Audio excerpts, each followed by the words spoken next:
Okay, here we are again. I'm so blessed. I have my friend Divyank Turakhia here today, and he's the man to say the least. I'm going to add him right this moment, and we're going to have a little chat. Thank you. Div. Hey, Mike. Looking sharp. I must correct you. You are the man, literally. Literally, M-A-N-N. Looking good, man. Thank you. Are you jet lagged? No. I am in beautiful Dubai, and it's really cool here. Are you jet lagged from hanging off the edge of a jet out the window?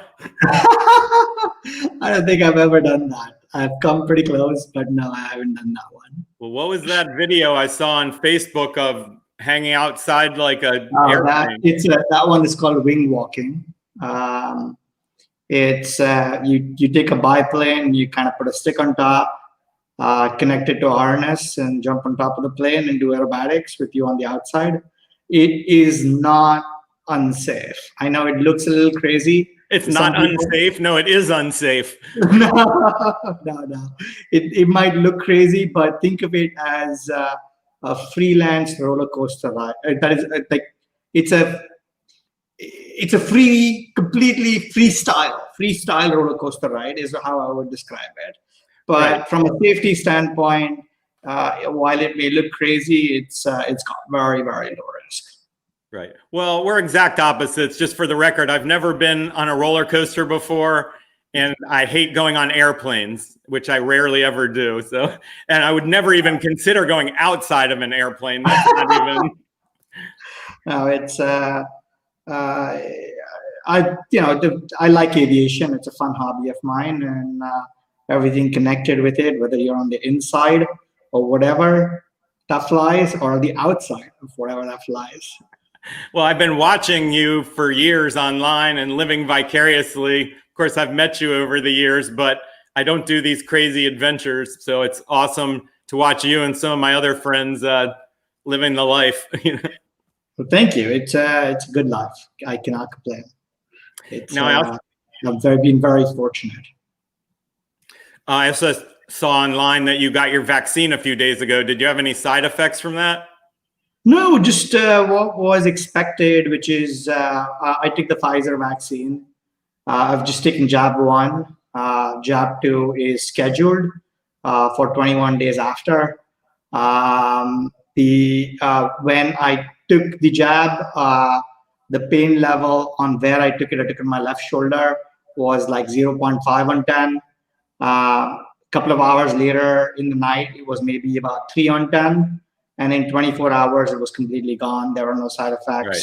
And that's kind of expected. It was, we were told that is essentially what you should expect to happen, because that means it's working. Yeah. So in the United States, there's a huge number of vaccine deniers that think there's some negativity to the vaccine. I don't think that is limited to the United States. I think a lot of people, for a variety of reasons, are concerned about the vaccine. Some of those concerns are real, and some of those concerns are misinformation. I'd say the way I think of it from a logical standpoint is, if you look at the number of people that have had any kind of side effects to a vaccine, whether this one or a prior one that has gone through a stage 3 clinical trial, to what the long-term impacts, the known long-term impacts of COVID are, where millions of people are currently suffering from long-term impacts of COVID that haven't gone away. The risk is a lot more of, if you haven't gotten COVID, and especially if you're higher risk, if you have access to the vaccine, please go get it. It is a safer option for you. And that's what I wanted to reinforce with you here, is I saw you take it online, and I wanted to reinforce with everybody that it's a good idea to get it. And that's also the reason I take it online. Look, obviously we've done a lot of research. We've spent a lot of time thinking about this very topic, and spoken to a lot of the experts, and it made sense. Look, if you can get access to it, there's absolutely no reason why you shouldn't be taking it. Sure. In fact, you can't try and figure out how to get access to it, because it is life-changing. Yeah, I think that's the Literally. point. Yeah, literally save somebody's life. Yeah.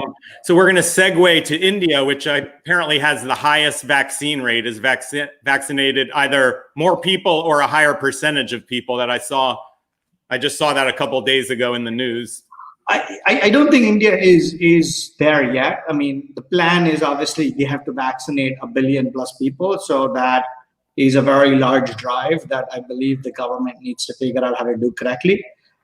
Just like the United States, I'm sure India also has a lot of misinformation. In a lot of it spreads from WhatsApp. Some of it is spread by my dad. So, Is he scared of it?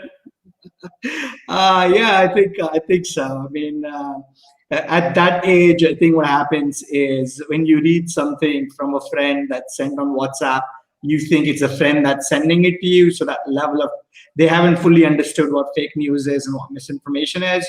So Yeah. they believe that trust that they extend to their friend extends to the information of some forward that was sent to them. And I'm trying to re-educate my dad about fake news, but it's a long process. So he hasn't signed up for the vaccine. He has not yet, but I am quite certain that he's coming to. He's currently in India. He's coming to Dubai in a week, and I am hopeful that I will be able to show him enough data to be able to change his mind. My mom is convinced, so I'm halfway there. I'm betting that you succeed. You're very convincing. I'm hoping I do. I mean, I really care about him, obviously. So I hope that I am able to do so, because I've seen just by way of background, around mid-March last year, I had flown to Dubai from London when this thing was blowing up, and as part of that, when I got here, the local government here basically asked if I could help on some of the tech stuff for the COVID response. So I got very engaged and involved for several weeks looking at data and policy. And because of that, I have had access to a lot more information. And I have spent a lot more time thinking about it and talking to various experts about it to help with a lot of the policy work. That's awesome. I didn't realize that. And so, look, I've seen a lot of numbers where a lot of people that are healthy that nothing should have happened to, a lot has happened to, and some people have gotten lucky that they have had no effects. And in fact, the craziest story I heard was a couple of months ago. I was in New York, and as you know, aviation is a hobby. I was upgrading one of my aviation licenses, and my ground school instructor got COVID in March, ended up in the hospital in New Jersey where he was checked in, went into a coma, was in a coma for 6 weeks. Touch wood, everything is fine with him now, but that was a crazy experience for him and his family. He was, in his case, he was declared dead twice by the doctors, saying that his wife was told he's not going to make it. Luckily, he did make it. So there are lots of stories like that. Unfortunately, I think all of us know at least, and statistically, I think all of us know at least one person that has passed away from COVID, if not more. And all of us know at least a handful of people that have had more than a small amount of symptoms or impact. So because of that too, I'm hoping that, I am able to change my dad's mind on it. Yeah. Well, I don't know if you've ever met a gentleman, Uzi Nissan, who passed away from COVID, as a gentleman I know. So a lot of people here are domainers. He's a relatively famous domainer. I suppose his family still owns Nissan.com. That's his name, is Uzi Nissan from Israel. And he owned a tiny computer company called Nissan.com, whatever, a long time ago. And then Datsun changed the name of its company to Nissan and it's been suing him for years and years. He actually passed away from COVID. That's unfortunate. Yeah. It's unfortunate. But domainers have some of the coolest stories. That's a cool story. I remember Microsoft, there was some misspelling of that where a kid had got it, and that was a funny story. Now it's domaining is a fun industry, having worked in it and many other things in tech, and now also outside of tech. I've definitely seen that domainers are an entrepreneurial lot. They are thinking outside the box, and they're very, very entrepreneurial. You should say we. Yeah, we.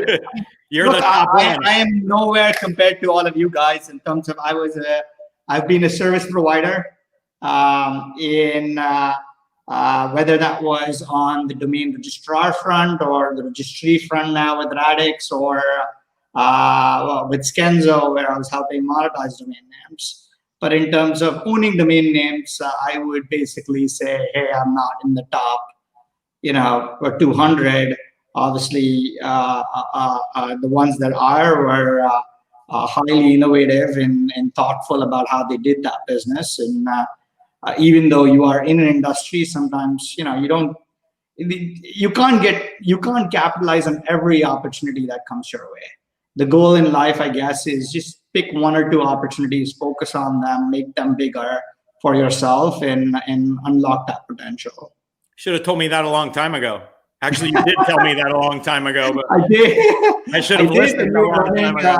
SEO.com, phone.com, buy domains, and like 6 other things that you wanted to launch that you're generic domain names for. I'm like, Mike, pick one. No, you did tell me that. $1 billion business. You try to do them all, and it becomes much harder. I should have listened to everything that you told me. And what I want to do now is just go through your story. I'm going to go on mute, but at the end, I want you to give us advice on what everybody can do to be successful. I think the story is quite out there already. I mean, if you want me to reiterate it, I can try and reiterate a small part of it. I think the long and short of it was I started very young, and I didn't grow up in a rich family. And in India, rich is a very relative term, or poor is a very relative term, because no matter how poor you are, there might be someone who's a lot more poor than you. So the only way to explain that was, I think, the way I think of it is, when I was born, my dad had just moved to Mumbai, and it was my dad's family, so 4 of us, and my dad's brother's family, so 4 of them. So 8 of us, we were living in a 1-bedroom apartment in Mumbai. So that was essentially the beginning of life. And then a couple of years later, we moved into our own, but at that point in time, we were 6 people in a 2-bedroom, 800 square feet apartment for all the time until I grew up and I started the businesses, and each of them scaled. And I built 3 businesses, the first one with my brother and 2 then on my own, over the last 20 plus years. And the eventual one result was I got to be the youngest Indian on the Forbes list in 2016. And obviously, youngest is one of those things where you know that next year someone younger will beat you. And I was expecting that in 2017. That didn't happen, and I stayed on. And it didn't happen for 2018 or 19. So I was the youngest Indian on the Forbes list for 4 years. And finally, last year, somebody younger came along, as they always do. And but look, I mean, it's been a fun journey with obviously lots and lots of learning. And I think that's things that people need to think about, right? I mean, none of us grow up with it. All of us, or almost all of us, have potential to do extremely cool things. It's about spending that time on focusing on what you want to specialize in. And as you keep learning within that industry segment, or within, whatever it is that you want to be really good at, you will keep incrementally getting better. I mean, like in my first company, we had started as a 2-people startup. It had taken me, I think, 6 years to get to my first 100 employees. And then 12 months after, I had another 100. And 12 months after, I had another 200. And 12 months after, another 400. So it's a lot hard. It is, no matter what you pick up, it's not going to be easy the first 10 times you do it, 20 times you do it, 50 times you do it, maybe 100 times that you do it. But the more you do it, the more it becomes obvious to you. and it's much easier the next time onwards, right? So when I started my third company, which was Media.net in 2010, I already had experience of building two businesses before that. And this time around, it went a lot faster in terms of how I thought through things and how I wanted to build stuff. And I think that advantage keeps adding up for everyone. So the more you do something, the better it is. And there is, a lot of people basically think about, hey, this is not the perfect time. I'm busy with 5 things, or I have other priorities, or I don't have an idea. And when you look back, there isn't a single year in which certain companies that have launched haven't been successful, which means every year it is possible to launch a successful company. It is almost never the idea. So in 99+% of the cases, it's not the first mover that wins the market. It's always a late mover that sees the opportunity and understands it a lot better and is able to better execute that wins. For example, Google wasn't the first search engine, right? I mean, there was Alta Vista, and Webcrawler, and Dogpile, and Ask, and Yahoo, and a whole bunch of others. Facebook wasn't the first social network. So I'd say, and Amazon wasn't the only e-commerce company and mass market e-commerce company. Amazon was definitely not the first hosting company or cloud company.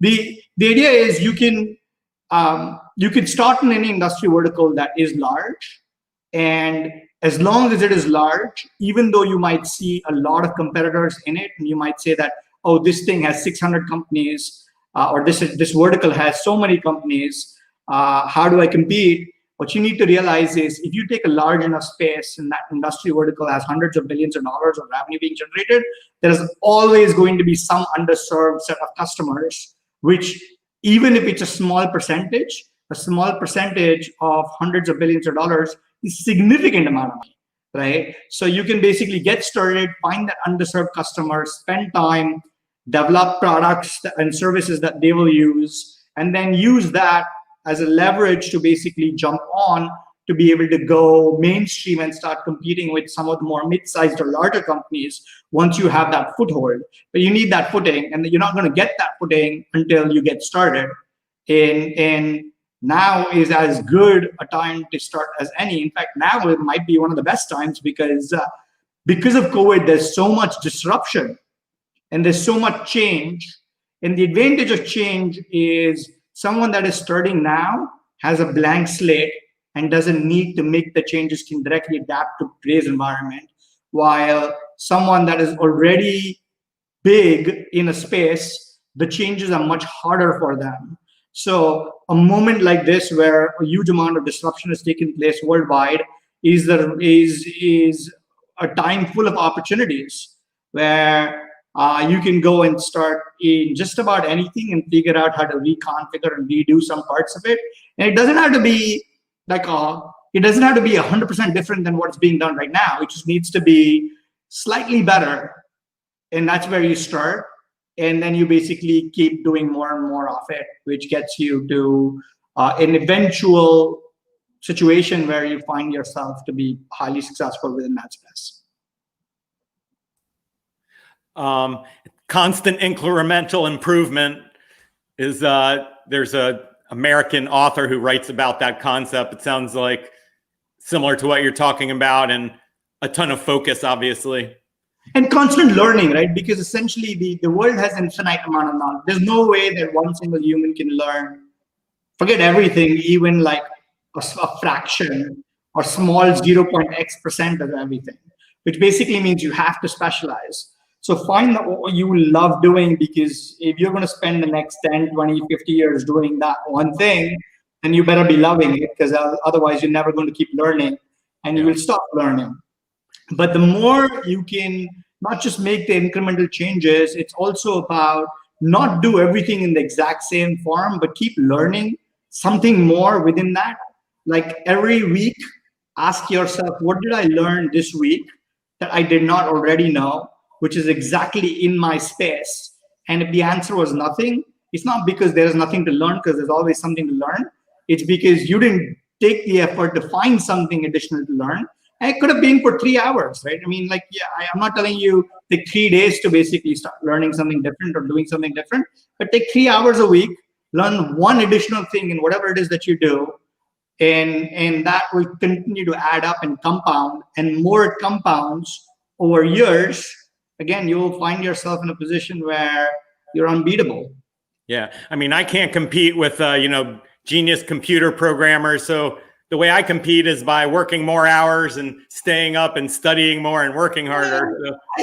I'd say that you're competing, not just, I understand that, like, look, everybody has different skill sets. You don't have to be a programmer, right? Like, there are programmers that have a natural advantage, and their advantage is ability to program and understand stuff, and they can leverage that. There are people that are better at selling and may not know programming, and that's your core strength. So I think it's really important, just like you just said, you know what you're bad at. It's important to acknowledge that I don't know this, and I'm really good at these things. And this is not school. Life is not school. You don't have to be good at everything, right? You don't have to get an A at everything. Just pick all the things that you really like doing and double down on them and triple down on them, and take everything that you don't want to do and you don't like and you suck at and you are not interested in, find others that you can outsource that piece to, because you don't have to do it. This, like I said, I repeat, this is not school. You don't have to be good at everything. You just find the things that you want to be really good at and keep getting better and better and better and better. Makes perfect sense. Would you mind if I asked you a couple other things? Sure. I'll let you go. With respect, I know all your companies. I mean, I've been watching you, and actually I used to love, hanging out with your crew. You had Vishal and Shamada and Mugda, and of course, Bhavin. Those are always the most fun people to hang out at when I used to go to these conferences. But I don't actually know the difference between Skenzo, DirectEye, and Media.net. And then how did you get the thing sold? So essentially, DirectEye was just the web hosting and domain name registration company that we had started. That was the first company that me and my brother did together. Skenzo and Media.net had nothing to do with the first business. But what happened many times is in India, because I started the first one in India, whenever they thought about me or spoke about me, they kind of basically muddled it up always as, oh, Div, DirectEye, in all the other brands together. Skenzo, I started in 2005, which was a domain advertising company. Like the other competitors at that point of time were Domain Sponsor, and Google had its own AFD program, and there were a bunch of others. Where Media.net, I started in 2010, and that's the ad tech part of the business, which was the contextual advertising for websites. So the way I thought of it was around 2005, the only business I'd ever worked on was DirectEye, which was the domain registration web hosting business. And I thought through it, and I'm like, this is a great business, but what is my core competence? My core competence was clearly tech. I knew how to build better and cooler tech than a lot of people. I could make it more scalable, make it cheaper, make it more automated. I was very good with operational efficiencies, so figuring out how to reduce the costs and automate things to basically keep operational efficiency at the maximum.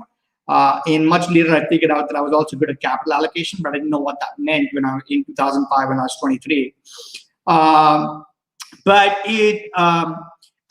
my idea then was, if I'm good at these things, especially internet tech, the largest business on the internet is online advertising, or it was mass market e-commerce, which was like your Amazon or your Sears online or your Walmart online. In between the two, between mass market e-commerce and online advertising, my thought was, I know absolutely nothing about both of these industries, but I know even lesser about physical delivery of goods or physical products or physical objects as compared to just tech. Since online advertising will just be tech, even though I know nothing about it, let me start in online advertising because that is a large enough industry.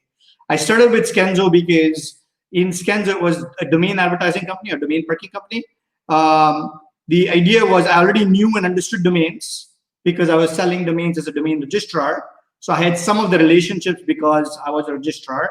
Registrars themselves have some domain traffic, which is expired traffic or coming soon pages, and maybe it's not significant as compared to domainers, but was some. And so I'm like, okay, I understand domain names. Let me pick that. So if you look at the Google's AdSense story, Google, when they basically built out AdSense, AdSense was first off, it was AdSense for domains, which was started by Oingo, which became Applied Semantics, which basically sold to Google, and it was AdSense for domains. And then they basically built AdSense for websites. So with Skenzo, I built the AdSense for domains equivalent, and that was getting my foot in the door as far as online advertising is concerned. And Skenzo started becoming really big.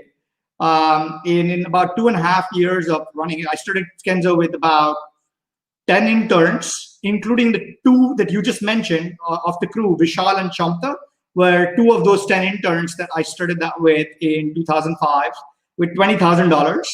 In 2.5 years, it was basically at about 240 million in valuation. And then since that got my footing in to get me the relationships and get me to understand online advertising a lot better, when I started Media.net in 2010, I knew a lot more about online advertising and knew exactly what I wanted to build in the contextual space. And that's essentially how I got started with Media.net. And I started Media.net with about $2 million. It was the most that I'd started any business with. I built a beta product. The beta product worked well. It started getting a lot of engagement. And then we were able to convince Yahoo that, this works well. And we partnered with them for the ad sales because I sucked at ad sales. Like, I don't know how to sell most things. Like, my core competence is not selling, right? So, which is why, when you guys sell a domain name for a really expensive price, I'm always scratching my head. I'm like, I don't know how they did it, but it's awesome, right? So I'm not just, similarly, I knew I couldn't sell ads. So I partnered with Yahoo on that, and they were a great partner for that. And I basically built the tech for the contextualization and layered that in, and that business started growing. And there were over the 6 years that it took me to finally exit that piece. We'd gone through a couple of sales cycles that did not work out, and to our benefit, because in 2013 we had almost sold it for 180 million, and then in 2015 we almost sold it for 350 million. And in 2016, we sold it for 900 million. And the thing is, it's very hard to time these things. It's very hard to know what's the top end of the price point, or what the middle is, or in some of it is just, if the sale makes sense and everybody sees the value and you can calculate the value, it makes sense. When I did sell it in 2016, we had 7 offers all around that same price point, with 2 offers from private equity shops at about 750 million, and we had 5 offers from other companies at about 850, 900, and that's what we closed. But here's the more interesting part: after we closed it, we for the new owners took it public in China. And it was trading at somewhere around 3.5, 4 billion. So it's look, as you keep building stuff, I think the idea is it's hard to time these things. It's hard to know what the right entry and exit point is. In my experience, having done it 3 times now, it is what you think is fair and what you're happy with, because you may get whatever price. At some point, someone else might be willing to pay more, or at some point it might be worth nothing. And there's no way for you to know that. So you have to figure out how you want to de-risk. Right? Just like in a domain name, you might get a $300,000 offer for a name that you may not see another offer for the next 10 years. And you basically stick to your price for $1 million, and you might get that $1 million, or you might never be able to sell it in your lifetime, right? You might not get another offer for 10, 20 years, and you don't know that. So, yeah, go ahead. I'm good at doing that for small numbers, but if somebody comes up to me and says, do you want 150 million? I'm not going to be able to say no. For 100,000, I might be able to say no, but the reality was, look, some of it was luck, because that $180 million offer, I had said yes to, because of other circumstances. That deal didn't happen, and I got lucky and I made a whole lot more because that one didn't happen. So sometimes, things break and things don't work, but it all works out in the end. As long as you keep working towards building something that's long-term, building something that is sustainable, building something that you can keep adding more and more value to, the value of the underlying will keep increasing. And you can't time the market. It never works. And so you just basically keep building, and you will, along that path, get the right options. And some people like to keep their businesses forever and never sell, and there's nothing wrong with that. In fact, if I look at the top 100 people on the Forbes list, most of them that are first generation are just that they've built one business and that's all they've kept, and they've never sold. They've sold parts of it, but they've held on to most of it, and they've held on to most of the value. Now, obviously, for those 100, there are millions of people that basically built stuff and it didn't work out. So you have to balance the risk for yourself and figure out what you're going to be happy with at the end of the day, because the only person you're accountable to is yourself. And if something makes you happier, then go do that, because that's literally all that matters in life. How did you find a middleman or a broker for your business? Did you have the same broker through all those transactions? No, they're all different. So for DirectEye, when it sold, we just knew everybody in the industry. It was a domain registrar and another domain registrar, which Endurance bought it, and there was another domain registrar that was bigger and possibly the biggest right now that bid on it. And there were no broker for that because we just knew everybody in that space. There was no reason to have one. For Skenzo, we hired a banker to run a process. That banker didn't work out. And then later on, we hired another banker when we received an inbound, and that banker did work out. In San Francisco? So the first one was out of New York. And the second one was we hired KPMG as our banker for Skenzo. Because they were our finance guys. Like, they were helping us think through some of the finance stuff. And one of the partners was like, "Hey, would you be okay if we showed this to a few people?" And I didn't know he really meant that he wants to be the broker. I'm like, "Yeah, sure, you can talk to a few people." And essentially, they're like, "Oh, somebody's interested." And they were essentially the investment banker, and that's how they came about to be. For Media.net, what happened was we received an inbound. And when we received an inbound, we're like, "Look, we're obviously not the expert at doing this. Just like in domain names, if you don't know enough and you're a domain investor, you're very good at domain investing, but if you don't transact every day, then you don't know enough about what makes sense and what doesn't." Yeah. So we're like, "Look, I don't buy and sell businesses every day, so let me find someone that does." And we hired Merrill Lynch eventually through a process. And Merrill Lynch ran a process.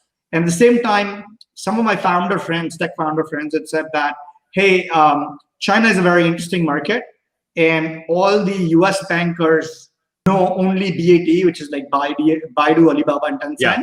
They don't know the mid-market, even though they might claim that they do. So I would recommend that treat China as a separate process and hire a mid-market banker for that." And I did that on the recommendation of some friends.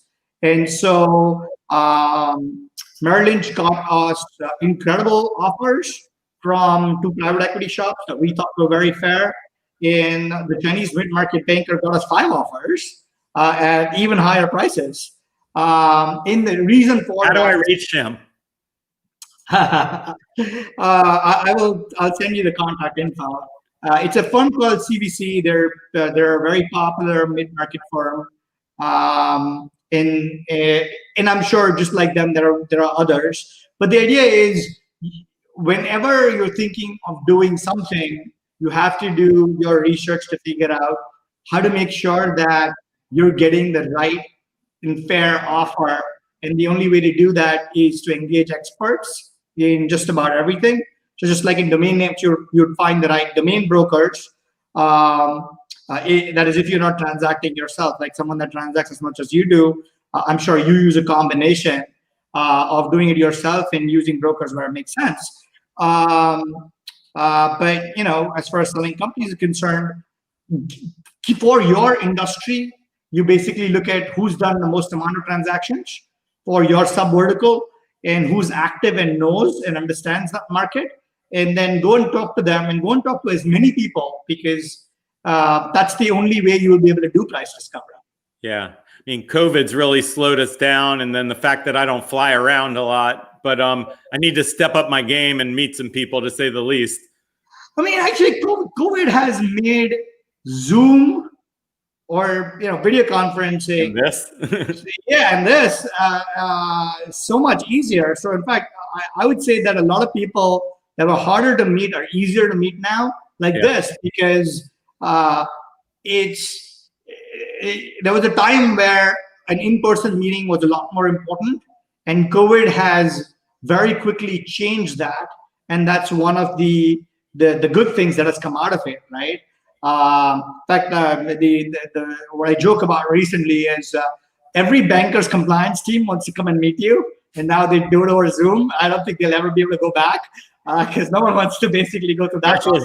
Especially good for you. I mean, probably a ton of people harass you to try to meet you. So, I mean, look, at the end of the day, the people, obviously you and I have known each other for 15 years or so.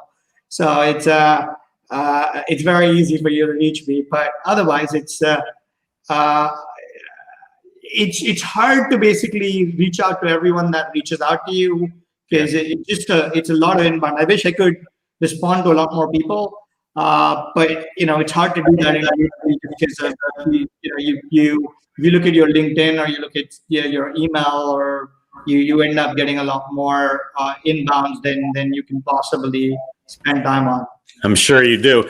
I want to wrap up with a couple quick things, because I took you longer than I promised. But it was published, and you just mentioned the price you got for media.net, and then it's also published ostensibly what your worth is. How did you double from the sale to today, is according to the published report? So essentially, there are 4 things that I have, right? One is, so I sold 3 businesses. So the first one was sold for about 160.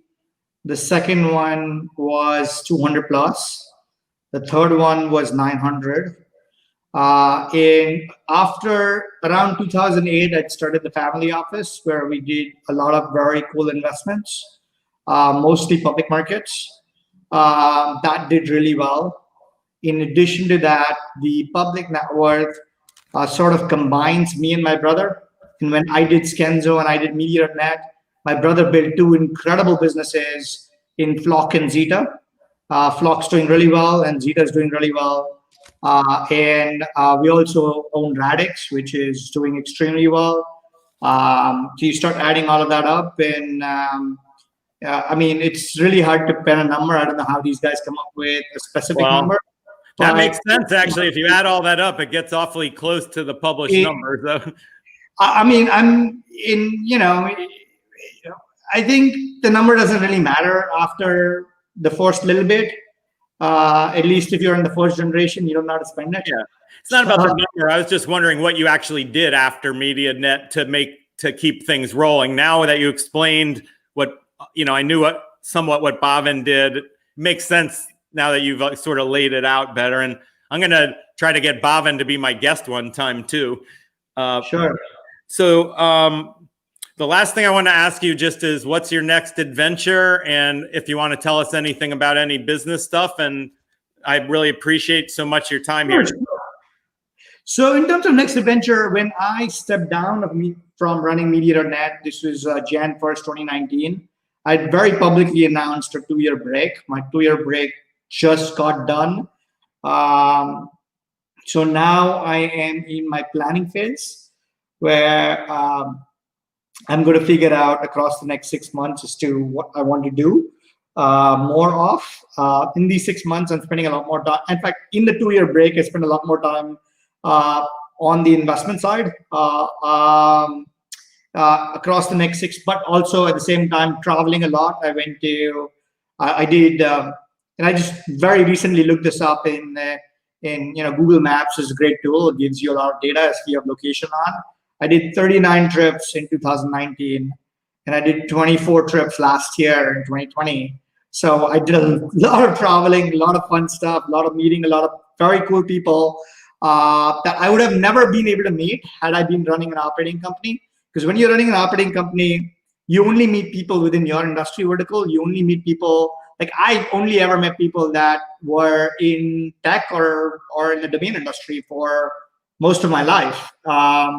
In these 2 years, I was able to broaden that horizon and meet a lot of people outside of tech and hear their stories, which are absolutely incredible to hear, and you can gather a lot more perspective from it.